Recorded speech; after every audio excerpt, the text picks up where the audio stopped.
అడుగుతా ఉన్నా నా మతం ఏమిటని. 4 గోడల మధ్య నేను బైబిల్ చదువుతాను, తప్పేముంది? బయటికి పోతే హిందూ సాంప్రదాయాలను నేను అనుసరిస్తాను, గౌరవిస్తాను. బయటికి పోతే ఇస్లాంను అనుసరిస్తాను, గౌరవిస్తాను. బయటికి పోతే సిక్కిజంను అనుసరిస్తాను, సిక్కిజంను నేను గౌరవిస్తాను. నా మతం ఏమిటని అడుగుతా ఉన్నారు. నా మతం మానవత్వం.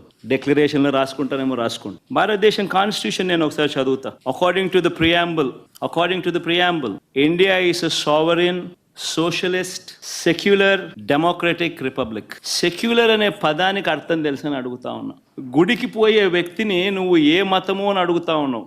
ఏ మతము అని చెప్పకపోతే గుడిలోకి ఎంటర్ కాకూడదు అని అంటా ఉన్నావు. సెక్యులర్ దేశం అని చెప్పి చెప్పుకుంటా ఉన్నాం. ఒక ముఖ్యమంత్రిగా పరిపాలన చేసిన వ్యక్తి పరిస్థితి ఇదే అయితే ఇక ఆ దళితుల పరిస్థితి ఏమిటి? ఊళ్ళో పోగలుగుతారా? పోయే పరిస్థితి ఉందా? పోనిస్తారా? రానిస్తారా? ఏం చేస్తూ ఉండు? నిజంగా రాజకీయాల్లో మతం పేరుతో రాజకీయాలు చేయడం ఎంత దౌర్భాగ్యమో. నేను ఇదే బీజేపీ పార్టీని కూడా అడుగుతా ఉన్నా. బీజేపీ పార్టీ గొప్పగా చెప్పుకుంటుంది హిందూయిజానికి మేమే రిప్రజెంటేటివ్స్ అని చెప్పి చెప్పుకుంటా ఉంటారు బీజేపీ పార్టీ. నేను ఇదే బీజేపీ పార్టీని అడుగుతా ఉన్నా.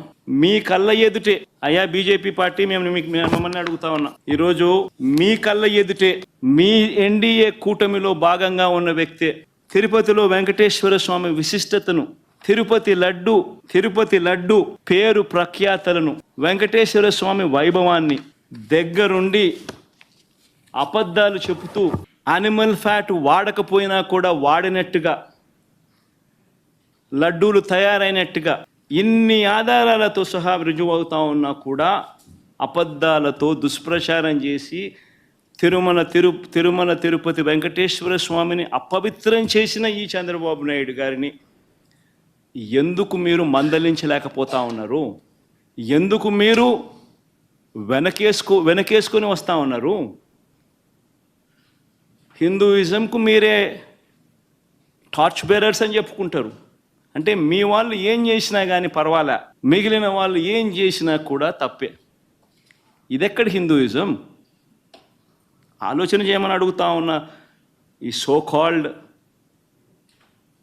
హిందూయిజానికి టార్చ్ బేరర్స్గా చెప్పుకుంటా ఉన్న వీళ్ళందరినీ కూడా ఆలోచన చేయమని అడుగుతా ఉన్నా. నిజంగా హిందూయిజం అంటే ఏమిటి అని అంటే మానవత్వం చూపేదే హిందూయిజం. మానవత్వం చూపలేని వాళ్ళు ఎవరు కూడా నేను మంచి హిందువునని కూడా చెప్పుకునే కార్యక్రమం చేయలేరు. నేను అడుగుతా ఉన్నా, ఇప్పుడు ఈరోజు చంద్రబాబు నాయుడే తప్పు చేస్తాడు, చంద్రబాబు నాయుడే సిట్టు వేస్తాడు. ఇది ఎక్కడి ధర్మమో నాకు అర్థం కావడం. ఆయన చెప్పు చేతుల్లో ఉన్న అధికారులతో సిట్ అంటాడు. నేను చెప్పినటువన్నీ కూడా నీకు ఆధారాలతో సహా చూపించా. వాళ్ళ ఈఓ ఐఏఎస్ ఆఫీసర్ వాళ్ళ నియామకం చేసిన ఈఓ అన్న మాటలు, జరిగిన వాస్తవాలు ఏమిటి అని చెప్పి కళ్ళకు కనిపించే విధంగా చెప్పడం జరిగింది. మరి ఇన్ని తప్పులు చేస్తూ ఉన్నా కూడా హిందూ ధర్మం మీద ఈ మాదిరిగా దుష్ప్రచారాలు చేస్తూ రాజకీయాల కోసం హిందూ ధర్మాన్ని వాడుకునే కుతంత్రాలు చేస్తూ ఈ మాదిరిగా రాజకీయాలు చేయడం కరెక్టేనా?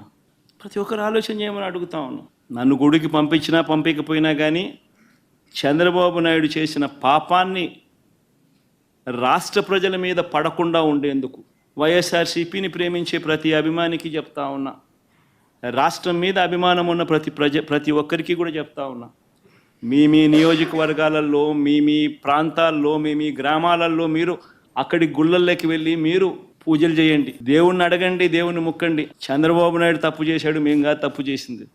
చంద్రబాబు నాయుడు తిరుపతి వెంకటేశ్వర స్వామిని తగ్గించినాడు, తిరుపతి ప్రసాదాన్ని విశిష్టతను తగ్గించినాడు. కానీ మేం కాదు తప్పు చేసింది.